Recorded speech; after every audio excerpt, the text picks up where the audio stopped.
ಮಾಡ್ತೀವಿ ಅಂತ. ಸರ್, ನೀವ್ ಅವಾಗ್ಲೇ ಹೇಳಿದ್ರಿ ದರ್ಶನ್ ಅವರ ಇನ್ಸಿಡೆಂಟ್ ಆಗಕ್ ಮುಂಚೆ ನಾನು ಶೂಟಿಂಗ್ ಎಲ್ಲ ಮುಗಿಸ್ಬಿಟ್ಟಿದ್ದೆ ಅಂತ. ಆ ಟೈಮಲ್ಲಿ ಏನಾದ್ರು ಸಿನಿಮಾ ಬಗ್ಗೆ ಮಾತಾಡಿದ್ದು, ಶೇರ್ ಮಾಡಿದ್ದು, ನೀವ್ ಯಾವ ಸಿನಿಮಾ ಮಾಡ್ತಿದ್ದೀರಾ ಇದೆಲ್ಲ ಅಪ್ಡೇಟ್ಸ್ ಇರುತ್ತಾ ಅವ್ರಿಗೆ? ಅಂದ್ರೆ ಸಿನಿಮಾ ವಿಚಾರ ಎಲ್ಲ ಶೇರ್ ಮಾಡ್ತಿರ್ತೀರಾ? ರಾಯಲ್ ಮಾಡ್ತಾ ಇರೋದು ಮುಹೂರ್ತ ಆದಾಗಿಂದಾನೆ ಗೊತ್ತಿತ್ತು. ಯಾಕಂದ್ರೆ ರಾಯಲ್ಗೆ ಕ್ಲಾಪ್ ಮಾಡಿದ್ದೆ ನಮ್ಮಮ್ಮ. ಸೊ ಎಲ್ಲ ಗೊತ್ತಿತ್ತು ಅವ್ರಿಗೆಲ್ಲ. ಕತೆ ಬಗ್ಗೆ ಅವರಿಗೆ ಗೊತ್ತಿತ್ತು. ಏನಾರು ಶೇರ್ ಮಾಡಿದ್ರ ಅಂತ? ಸರ್, ನಿಜ ಹೇಳ್ಬೇಕು ಅಂದ್ರೆ ನಾನ್ ದರ್ಶನ್ ಸಿನಿಮಾಗಳು ಮಾಡ್ಬೇಕಾದ್ರೆ ನನ್ನ ಹತ್ರ ಕಥೆನೇ ಕೇಳಲ್ಲ ಸರ್. ಅವ್ನಿಗೇನೋ ನನ್ನ ಮೇಲೆ ನಂಬಿಕೆ, ಅವ್ನು ಮಾಡ್ತಾನೆ, ಚೆನ್ನಾಗ್ ಮಾಡ್ತಾನೆ ಅಂತ.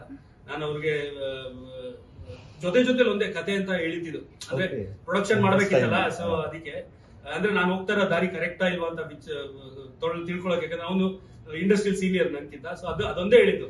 ನವಗ್ರಹ ಕತೆ ಹೇಳಿರ್ಲಿಲ್ಲ ನಾನು, ಸಾರಥಿ ಕತೆ ಹೇಳಿರ್ಲಿಲ್ಲ ನಾನು. ಅವ್ನಿಗೆ ಈವನ್ ಬುಲ್ಬುಲ್ ಮಾಡ್ತೀವಿ ಅಂದಾಗ್ಲೂ ಈ ತರ ಡಾರ್ಲಿಂಗ್ ರಿಮೇಕ್ ಮಾಡ್ತೀವಿ ಅಂತ ಹೊರತು ಸ್ಕ್ರೀನ್ ಪ್ಲೇ ಹೆಂಗ್ ಮಾಡ್ತೀವಿ ಅಂತ ಹೇಳಿರ್ಲಿಲ್ಲ.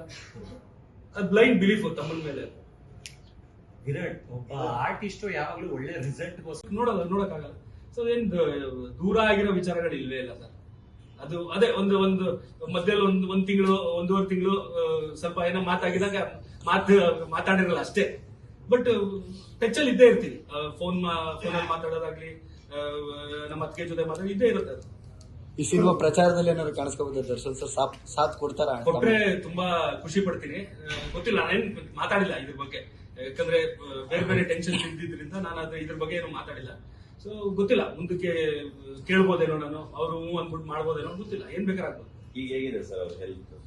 ಅದೇ ಬೆನ್ನು ನೋವು ಇದೆ, ಟ್ರೀಟ್ಮೆಂಟ್ ತಗೋಬೇಕು ಅಂತ ಹೇಳಿದ್ರೆ. ಮೇನ್ ಉದ್ದೇಶ ಮೈಸೂರಿಗೆ ಹೋಗಿದ್ದೇನು ಅಂದ್ರೆ ಅಜಯ್ ಹೆಗ್ಡೆ ಡಾಕ್ಟರ್ ದರ್ಶನ್ಗೆ 2 ಕೈದು ಆಪರೇಷನ್ ಅವರೇ ಮಾಡಿದ್ದು. ಇದು ಆಕ್ಸಿಡೆಂಟ್ ಆದಾಗ, ಶೂಟಿಂಗ್ ಟೈಮಲ್ಲಿ ಬಿದ್ದಾಗ. ಸೊ ಅವ್ರ ಮೇಲೆ ದರ್ಶನ್ ಅಂದ್ರೆ ಅವ್ರೊಂಥರ ಫ್ಯಾಮಿಲಿ ಡಾಕ್ಟರ್. ದರ್ಶನ್ ಫುಲ್ ತಲೆಯಿಂದ ಕಾಲವರೆಗೂ ಏನೇನ್ ಪ್ರಾಬ್ಲಮ್ಸ್ ಇದೆ ಅನ್ನೋದು ಅವ್ರಿಗೆ ಚೆನ್ನಾಗಿ ಗೊತ್ತು. ಸೊ ಅವ್ರ ಥ್ರೂನೇ ಇದು ಮೊನ್ನೆ ಎಲ್ಲ ತಿರ್ಗಾ ಹೋದಾಗೆಲ್ಲ ಕಂಪ್ಲೀಟ್ ಟೆಸ್ಟಿಂಗ್ ಇನ್ನೊಂದ್ಸತಿ ಮಾಡಿದ್ದಾರೆ. ಸೊ ಅವ್ರು ತಗೋತಾರೆ ಡಿಸಿಷನ್ ಏನೇನ್ ಮಾಡ್ಬೇಕು. ಮತ್ತೆ ಈಗ ಡೈಲಿ ಫಿಸಿಯೋಥೆರಪಿ ನಡೀತಾ ಇದೆ. ತುಂಬಾ ನೋವಿದೆ ಅವ್ರಿಗೆ.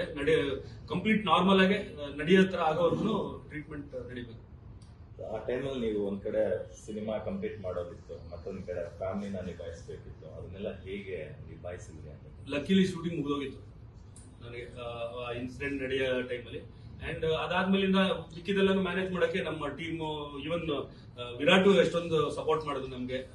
ನಮ್ಮ producer executive producer Premu Jayanth ಅವರು ನಂದು ಕೆಲಸನ ಸ್ವಲ್ಪ ಅವರು ತಗೊಂಡು ಎಲ್ಲ ಮಾಡಿದ್ದಾರೆ. ಅಂದ್ರೆ ಎಲ್ಲ ಅವರು ನನ್ಗೆ ಏನೇನ್ ಬೇಕಂತ ಅವ್ರು ಹೇಳ್ತಾ ಇದ್ದೆ, ಅವರೆಲ್ಲ ಮಾಡಿರೋ. ನಾನು ಫೈನಲ್ ಚೆಕ್ ಅದ್ರಲ್ಲಿ ಏನೇನು ಕರೆಕ್ಷನ್ಸ್ ನನಗೆ ಹೆಂಗ್ ಬೇಕು ಹಂಗಿದ್ಯಾ, ಇಲ್ಲ ಏನಾದ್ರು ಕರೆಕ್ಷನ್ಸ್ ಬೇಕಾ, ಅವೆಲ್ಲ ನಾನು ಮಾಡಿಸ್ಕೊಂತ ಇದ್ದೆ. ಇದ್ರ ನಡುವೆ ಇನ್ನೊಂದು ಸೋಷಿಯಲ್ ಮೀಡಿಯಾದಲ್ಲಿ ಒಂದು ಚರ್ಚೆ ಆಗ್ತಾ ಇದೆ ಸರ್.